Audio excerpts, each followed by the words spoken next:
6h45 sur RMC, votre invité Jean-Jacques Bourdin, Nathalie Tomasini, avocate de Sylvie Leclerc et l'une des avocates de Jacqueline Sauvage. Oui, maître Tomasini, bonjour. Oui, bonjour. Merci d'être en direct avec nous, en direct de Nancy.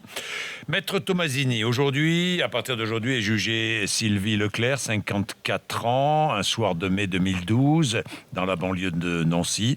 Sylvie Leclerc tue son compagnon Gérard. Il est 21h30. Elle saisit le fusil de chasse acheté par Gérard un an auparavant et tire à bout portant dans la poitrine de l'homme en plein sommeil. Au policier, elle avoue tout. Elle décrit 35 ans sous l'emprise de son conjoint, coups, viol, humiliation, brimade, harcèlement.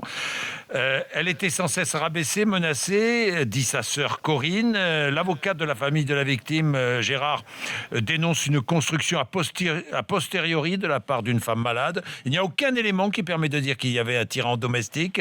Il n'y a pas de plainte qui a précédé tout cela. Il n'y a aucun témoignage direct qui a pu attester de violences commises de la part du défunt sur Madame Leclerc, dit l'avocat de la personne tuée de Gérard. Que dites-vous de votre côté ?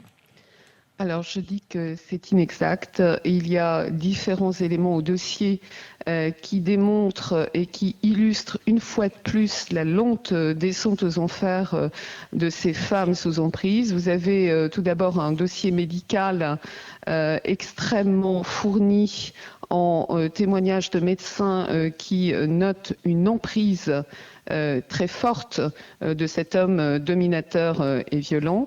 Et puis vous avez des témoignages de la famille qui ont vu des marques et qui ont vu surtout la transformation physique et psychologique de cette femme au cours des années.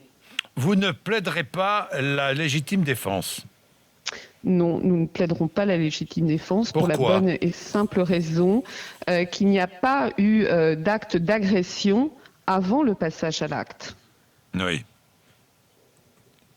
C'est-à-dire qu'il n'y a eu aucune agression de la part de Gérard, enfin, agression physique, c'est ça ?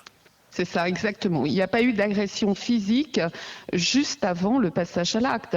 L'affaire de Sylvie Leclerc, c'est surtout l'irresponsabilité pénale de cette femme et de toutes les femmes violentées psychologiquement qui entraînent un passage à l'acte inéluctable. Oui. Mais ça veut dire quoi, maître Tomasini ? Que toutes les femmes harcelées, violentées, sont en état de légitime défense ? Non, c'est plus compliqué que ça. Oui. Je vous l'ai expliqué, le dossier médical qui remonte aux années 2008 fait état d'une dépression extrêmement sévère qui est liée à cette emprise psychologique de cet homme sur cette femme. On arrive à des extrêmes. Si vous voulez, c'est pas toutes les femmes qui sont harcelées par leur mari.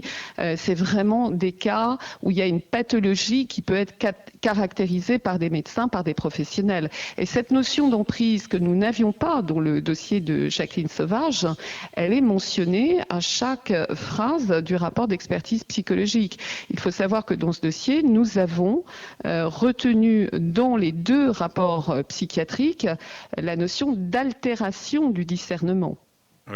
Oui. Ce cas de Sylvie Leclerc n'est pas tout à fait le même, vous venez de le préciser, tout à fait le même que celui de Jacqueline Sauvage. Hein. On est bien d'accord. Il y a des divergences essentielles. Oui. D'une part, vous l'avez rappelé, nous ne plaiderons pas la légitime défense puisqu'il n'y avait pas d'acte d'agression. Et d'autre part, c'est un dossier extrêmement important pour la majorité des femmes, là encore, violentées dans le huis clos familial parce que ce dossier a une coloration psychologique très, très importante, très nette. Alors que dans l'affaire de Jacqueline Sauvage, nous avions davantage de violences physiques classiques, j'allais dire, si je peux m'exprimer ainsi, c'est-à-dire des coups de pied, des coups de poing. Là, c'est une violence plus diffuse, plus lente et encore plus destructrice.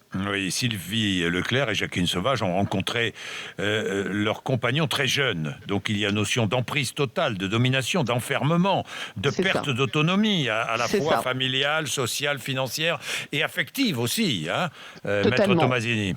Totalement, c'est ça l'emprise. Hein. C'est couper ces femmes de tout lien familial, social, affectif et économique. Oui. vous plaidez aussi, en dehors de cette affaire Oui. Leclerc, vous plaidez aussi pour la légitime défense différée. Alors je sais que la députée Valérie Boyer a finalisé une proposition de loi, avec vous d'ailleurs, sur la légitime défense différée, comme ça existe au Canada, je crois. Oui, tout à fait. Au Canada, il existe le syndrome de la femme battue, qui a pour objectif d'établir l'état d'esprit de la femme violentée lors de la perpétration du meurtre de son conjoint. Absolument. La perte de libre arbitre au moment des faits. Oui, au moment des faits. Bien, eh bien nous suivrons ce dossier, évidemment. Merci, Maître Tomasini. Merci à beaucoup. vous. Il est moins 10, 7h moins 10.